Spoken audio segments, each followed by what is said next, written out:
Chapter 9 The Treasure Hunt. Dream, said Silver. I heard the doctor when he said jump over the water and run. You didn't do it. You saved my life, and I won't forget it. But now we must look for the treasure. I don't like treasure hunts. They're dangerous. You must stay very close to thee. When you had to breakfast bacon and biscuits with the other pirates, Silver said to them, Mates, you're lucky because you got all John, and he thinks a lot. The others have got a ship, but we don't know what it is. When we get the treasure, we'll find the ship. We've got the boats, and we've got our hostage here. But when we get the ship and the treasure, we'll kill him and the others. I was frightened. I couldn't eat my breakfast. Why did my friends leave it so food? Why did they keep Silver the map? Why did the doctor say there will be problems when you find treasure? I couldn't find any answers of these questions. So the treasure hunt began. Silver had 2 guns, a big cudgels, and 2 pistols in the pockets of his coat. His parrot on his shoulder and coat, and I was hiding with the one on my neck. First we went to the beach and got into 2 boats. Silver looked at the map. On the backs were these words: Tall tree, spyglass eel, points to the northeast. Skeleton Island, southeast. First, you must find the tall tree, said Silver. We went to no clue, and after a while, we saw a high place near the spyglass. With lots of trees on it. Some of the trees are very tall, so we went to the secret place. He went on. Suddenly, one of the men in front shouted. We ran to watch him. He's found treasure, said Morgan.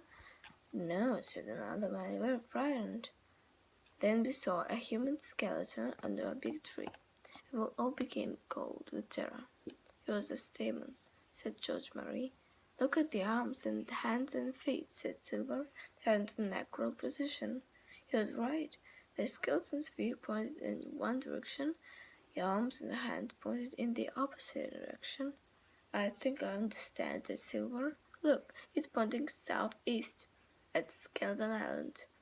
Captain Flint killed him and put him here as a compass.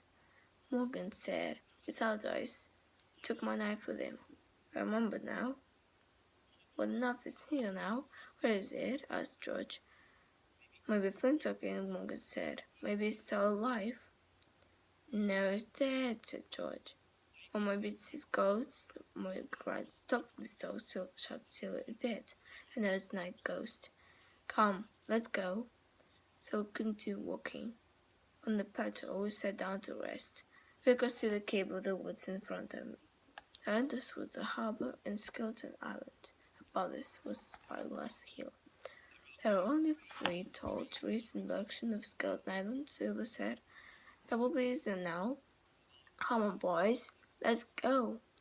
But suddenly, a voice began to sing. If the maiden don't take man's chest, yow, how, how, and a bottle of rum. It's a strange high voice in the cave of the trees. The man's faces went white.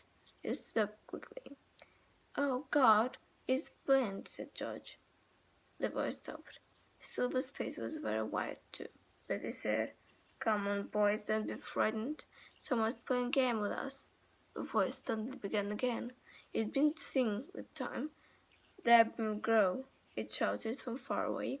There be McGraw, bring the rum, Darby. The buccaneers didn't move. You can speak. I know those words, Morgan said. They were Flint's last words. Silver was very frightened too. He said quietly, who knows the name of Darby McGraw in this island? Oh, that's Flint's man. Then he said in a loud voice, Mates, I want that treasure and nobody will stop me. It's very near here and I'm going to find it. It's Flint's coast, John, said Morgan. Coast? Well, that voice had an echo, and a ghost voice doesn't have an echo. Am I right with it? Yes, that's true, George Murray said. You're an intelligent man, John. Courage, mates. I wasn't sure that the voice was Flint's. It was like Ben Gunn's voice, by God, shouted Silver.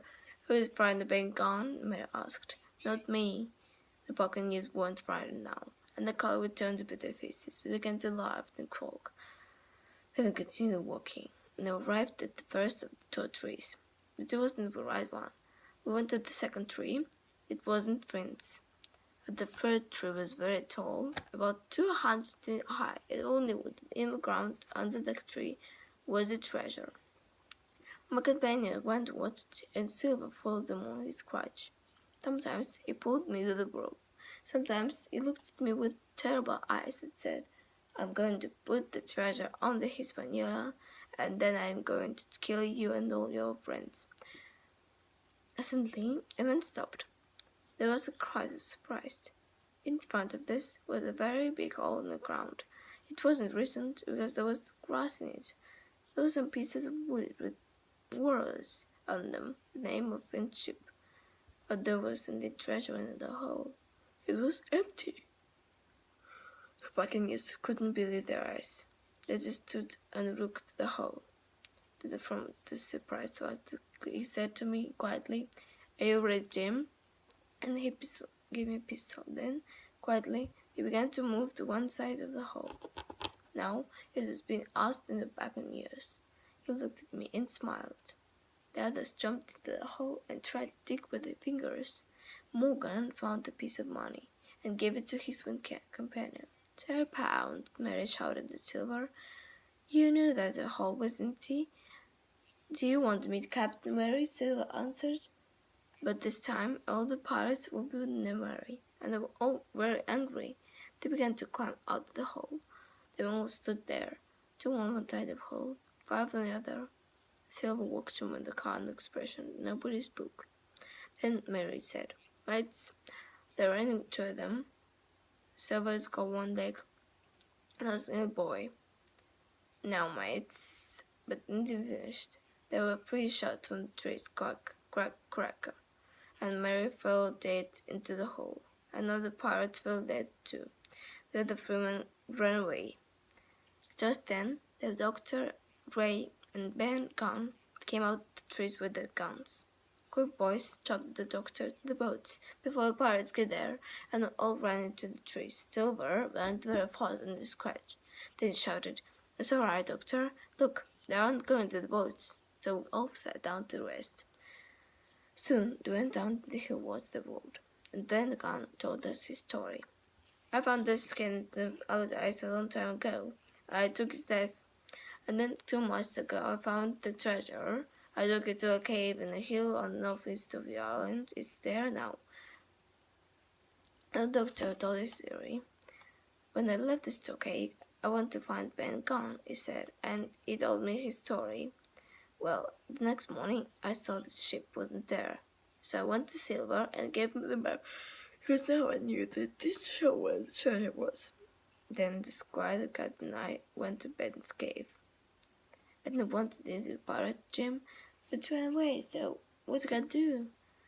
Then I saw you at the stockade and he told me the story. I knew that your situation was very dangerous, so I ran back to the cave. Trade, Ben, and I took our guns. We wanted to arrive at the big tree before you and the pirates, but you were wrong way in front of us. So Ben tried to stop the pirates. He shouted in Captain Flint's voice, and the pirates stopped. So we arrived at the tree first, and we waited for him. When we found the boats, the doctor destroyed one of them, and we all got into the other. When we went to North Inland, we passed Ben Gunn's hill and saw his cave.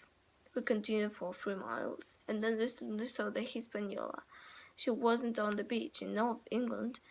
The sea game isn't carried away, the doctor said, but you're right.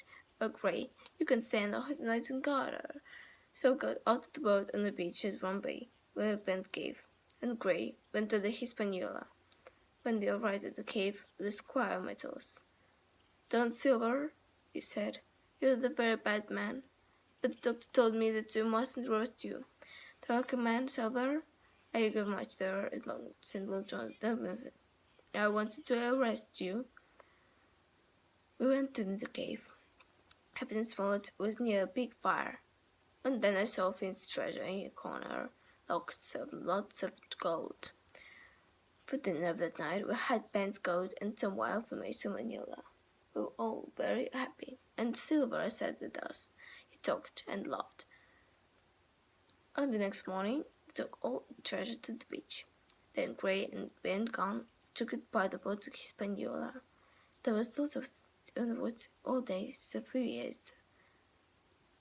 On the third night, the doctor and I walked down the hill. There were some voices far away and open.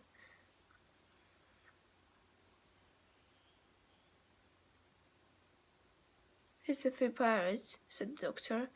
"They're all drunk, sir," said John Silver behind us. The doctor nodded, sir, and looked at Silver. A buccaneer was always polite to us now, and he always tried to get a lot of things for us, but nobody liked him. We didn't hear pirates again, but we decided to leave them on the island. We left some food for them when they went to beat Vanilla and sailed her away. The 3 pirates watched us from the island. "Don't leave us here," they shouted. We didn't attack them. They were dangerous and didn't want any problems. Soon the island was far away, and then there was only the sea. I was very happy. We've only 6 men. We couldn't sail a ship to England, so we went to the port in Spanish America. Lots of Indians came to our ship to sell fruit and vegetables. That night we went to the town and met an English captain. He took us to his ship for dinner, and it was very late when we arrived back on the Hispaniola. Then Gon was on board. He told us that John Silver wasn't there. "He went away in the boat a few hours ago," he said. "I'm sorry, you see. I helped him, but I didn't save your lives. I'm sure he wanted to kill you all. He took some of the treasure with him, about 500 pounds. "Well," said the captain with a smile, "I think that's cheap. Only 500 pounds, a real sea silver guy." I'll finish my story quickly. We found some seamen and sailed to England. When the Hispaniola arrived at Brazil, we divided the treasure between us. Now Captain Smollett doesn't work. Gray saves his money and he has his own business. Then Gon got 1,000 pounds, and he lost it in 3 weeks. I don't know where John Silver is now. Perhaps he's living happily with his parrot, Captain Flint. Sometimes I dream about Silver and Treasure Island. Then I wake up suddenly with the voice of Captain Flint in my ears. Please wait, please wait.